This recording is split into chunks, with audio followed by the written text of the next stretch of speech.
We're mic'd up tonight to preview Louisiana football's Sun Belt Championship game against Coastal Carolina on Saturday. Our mic'd up guest tonight is Gabe McDonald.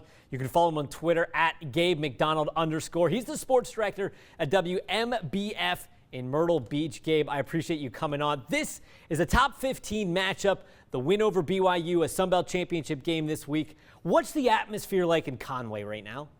It's been on 10, man. You know, these guys got their biggest win ever a couple weeks ago when they took down BYU, a game that was, of course, finalized on just 2 days' notice. It was pretty remarkable how everything came together with that one and that incredible stop there at the end. It was such a huge win for these guys, and you could just feel that, you know, this team was destined to do something special, and that's something that I kind of felt from the beginning of the season. I got here in July just before fall camp started, and there was just an aura around the program that you could sense that they were on the cusp of something great, and look at where they're doing now. Top 10 ranking, 11-0, and have the chance to win a Sun Belt championship in just their fourth year in the conference. That was the game of the season, I do believe, although LSU and the Shoegate might be a different story. But that was a pretty good one this past week. That was a pretty good one this weekend. Now, Jamie Chadwell, Coastal Carolina's head coach, clearly unhappy about the scheduling in this game as the Cajuns had a week off. He called Louisiana a favorite because of it. What do you make of his comments, and do you think this is real? Is he really upset, or is he doing this for the players? I think he really expressed his frustration afterwards.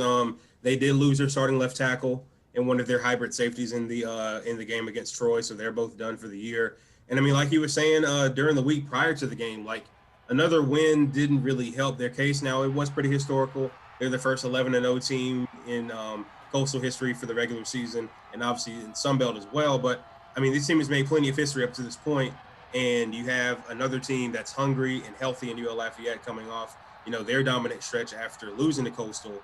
They get an extra week to prepare, and now you have a Coastal team that's pretty banged up. But you know, we'll just see come Saturday. I really, as far as him calling them the underdog, I think that's just more so, you know, this team has more rest. You know, they're a healthier team.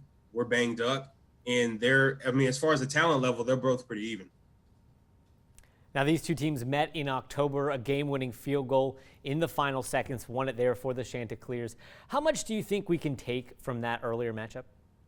Quite a bit. I mean, you know, both teams, that was another candidate from one of the better games this year. I mean, you guys got to see it firsthand down there. It was a back and forth matchup, and I think you can really take a lot from that game. You know, both teams are pretty similar talent level. You know, you have a dominant quarterback on both sides that's really efficient with the ball. You guys have Levi Lewis, obviously Grayson McCall doing his thing out here, and both offenses really predicated on running the ball and being efficient. So you can take a lot from that matchup, and honestly, looking ahead to Saturday, I expect another nail biter because both these teams can play with the best of them, and they've shown that this year. You just mentioned him, freshman quarterback Grayson McCall. He's been arguably the best quarterback in the Sun Belt this season. His efficiency is off the charts. Why has he been so successful? I just think he just has something about him. You know, Coach alluded to it yesterday when I got to chat with him. He just has something that you can't coach, and it's really crazy to see that out of somebody who only played in a couple of games last year and only threw 4 passes. And he comes in week 1 against Kansas on the road at a Big 12 team, accounts for 5 touchdowns. And he mentioned his efficiency, 20 touchdowns, only 2 interceptions. I mean, that's incredible for somebody that hasn't had that experience last year. And he's just a special player. He just has that grit about him. He's really efficient, and he knows this offense really well because it takes a very smart quarterback to be able to run this offense because they come at you in a multitude of ways, both running and throwing the ball. So he's just a really smart kid, and he plays well beyond his years for sure. We're talking to WMBF Sports Director Gabe McDonald. Gabe, Louisiana's offense is playing its best football right now. What is the Chanticleers' biggest concern when trying to defend them? The main thing is keeping Levi Lewis in the pocket. You know, you can't let a guy like him get loose because he's shown over the course of his career that he can make any defense pay. And the main thing for this front and for this defense as a whole is being able to, you know, fluster him a little bit and keep him in the pocket because he's shown that he can extend plays. You know, he can always move up in the pocket and make the throws downfield. And obviously he will be tested. You know, this Coastal front has been really stout all season long. You got guys like Teron Jackson, CJ Brewer, Gerard Clark. So you have a really stout front, and their main thing is really being able to keep Levi Lewis in the pocket because if he can get out and extend plays, it might be a long day for the Shots. Now, these are two of the best defenses in the Sun Belt. We've talked a lot about the offenses already, but do you think this could turn into a defensive battle instead? I honestly believe it could. I mean, you have a really stout Coastal defense. Like I mentioned, you have all these guys up front. Jeffrey Gunner was another one that I didn't mention. He had the game-sealing strip sack against Troy this past week. And another thing, too, their secondary has really elevated its play over the course of this season, led by JUCO transfer Jordan Strong, currently tied for the nation's lead in interceptions with 5. He's been arguably the biggest difference maker for this team as a whole. Like, he brings so much, not just to the secondary and the defense, but just to the team. You know, he really appreciates being here, and he's really been a big guy on the defensive side of the ball. And then obviously Louisiana, like you mentioned, they have a really solid defense as well. So I think it'll be a close game either way it goes, but like you mentioned, it could be a defensive game too. One final question for you, Gabe. There is a legit, and this is, I think, almost a crazy topic. Have we had this conversation preseason? But there is a legit New Year's Six bowl on the line. How surreal a moment is this for this conference?